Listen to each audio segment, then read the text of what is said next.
Greetings! Welcome to Board Games with Scott, a weekly video log or vlog where I take a board game each week, explain it, and review it. My goal is to help you make purchasing decisions about which of the many board games out there you might find enjoyable. This week I'm going to be talking about my gateway game, that is, the game that got me into this whole genre of gaming, and that is Adel Verflichtet. This is the older version of it. The current version is called Hoity Toity. It's also been called By Hook or By Crook. It's been released a number of times. But currently, if you like the sound of this game, what you should look for is a game called Hoity Toity. But the gameplay is the same. The parts might be a little different, but you'll still get the general idea. This is a game of simultaneous selection, where we're all going to be picking actions that we're going to take at the same time, and I'm trying to pick my action based upon what I think you're going to do. It's a game about collecting artwork, and is an interesting, fast-moving game because you're never sitting around waiting for things to going on. It's always going on at the same time. You're always taking turns at the same time, so you're always involved with the game. Now let's look inside the box and see what comes with this game. So here's what comes inside, at least the version of the game that I have. This will play 2 to 5 players, and this was actually the game of the year in 1990, so it's a fairly old game as far as these games go. You've got a fairly colorful board, which indicate different manor houses that you're going to be traveling around and exhibiting art. You have jail, which I'll talk about a little bit later, and you have the auction house, which is up here. The game comes with some pawns for each player, and some nice large cards which represent pieces of art. They'll have a picture on it, but what's more important than the picture is the color, which is the same as the letters. The letter A is always a green card, and there's a year up at the top, which will come into play a bit later for breaking ties. The important part of the game are these cards, these small cards, and each player is going to have a set of these small cards, and that's what you're going to be using to make all of your action choices. Notice there aren't any dice in the game because everything is actually determined by small numbers that are at each auction house, which I'll talk about a bit later.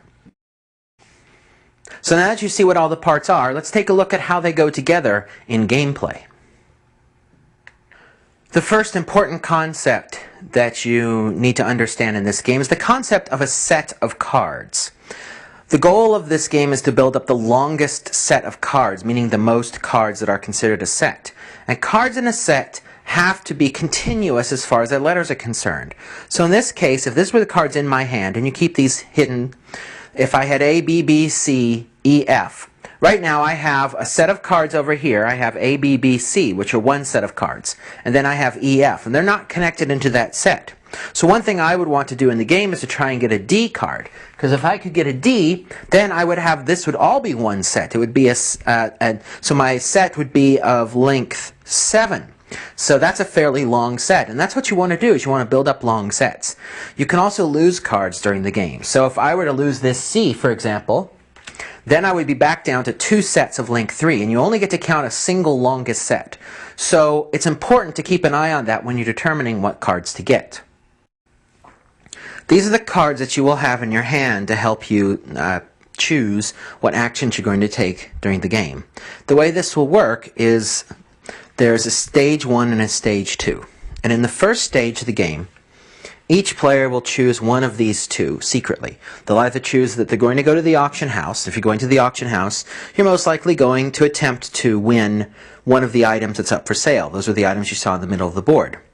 Or you're going to the castle.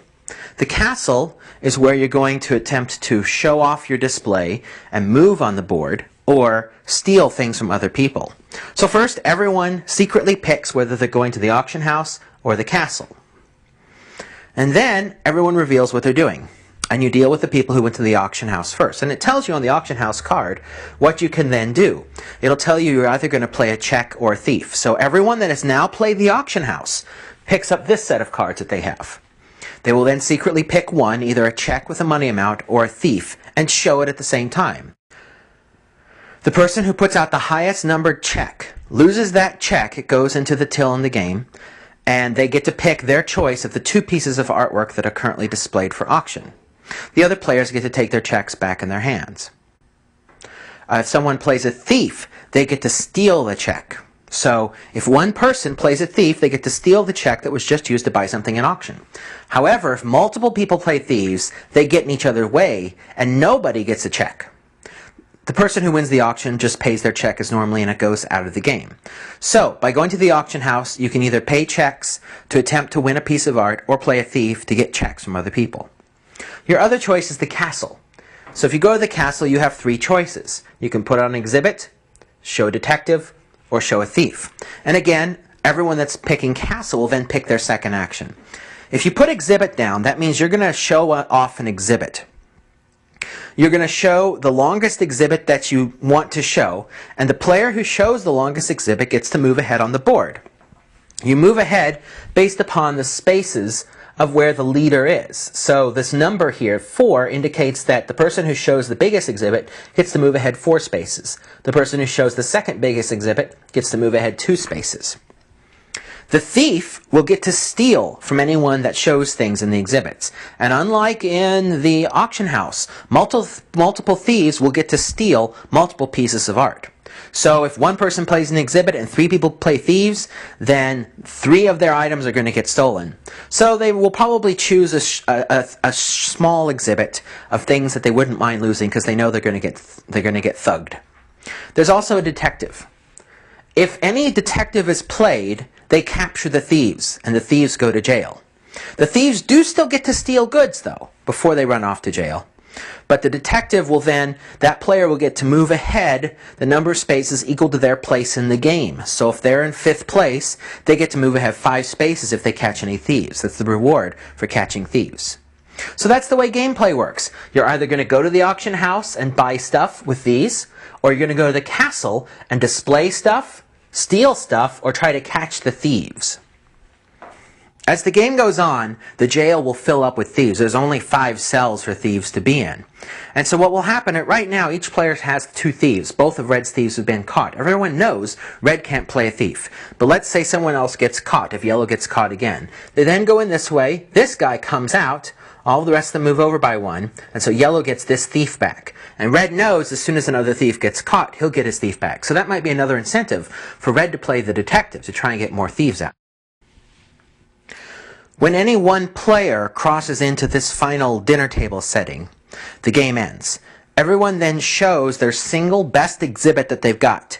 And the person who's got the best exhibit moves ahead 8. The person with the second best exhibit moves ahead 4. Many times the game is decided by this end of game display. And that's it. You go through phase after phase, choosing to either go to the auction house and get more stuff, or go to the exhibits and exhibiting your stuff, or try to steal stuff from each other. You're always involved because you're always making choices. There are no individual turns. Everyone's taking turns at the same time. I really like this game. This is the game that introduced me to this whole genre. It's a good game for kids and adults playing together. I give this game a solid A. It's something I've enjoyed. It ends fairly quickly. It takes about an hour. And it ends at the right time. You know, you're ready for the game to end. When it ends, doesn't seem to go on too long. So I give this game a big thumbs up. Again, if you're looking for it, you want to look for Hoity Toity. That's the name you can get now. It's also been called by hook or by crook, or the version I've got, Adel Verflichtet. So with that, I will thank you for coming to Board Games with Scott. Have one of these that comes up each week. If you want to see more of them, go to boardgameswithscott.com. Just as a side note, if you want to learn more about these games in general, I will suggest that you take a visit to boardgamegeek.com. That's a great community of all sorts of board game fans, and you can ask them questions about these games and get involved with what's going on out there. So, I'll see you next week with another review of an interesting game. Take care. Bye-bye.